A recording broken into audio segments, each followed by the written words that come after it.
Madje thot, ky kundërshtim, pra kundërshtimi sunetit pejgamberit sallallahu alaihi wasallam është edhe më i madh tek Allahu azza wa jall se sa këto vepra. Se sa vrasja, se sa mbytyja, se sa pirja e alkoolit. Se kur e kundërshton njeriu sunetin e Muhamedit sallallahu alaihi wasallam, e ka kundërshtuar Allahun azza wa jall.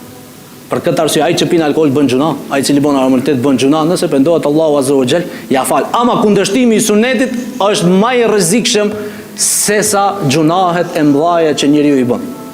Për këtë arsye bidati është më i dashur te iblisi se sa gjunahu. Risia është më e dashur te iblisi se sa gjunahu. Se njeriu kur bën në risi bidat, nuk e ndjek sunetin e Muhamedit sallallahu alaihi wasallam, mendon se bën sevap dhe afrohet Allahu azza wa jalla dhe nuk mendohet për të.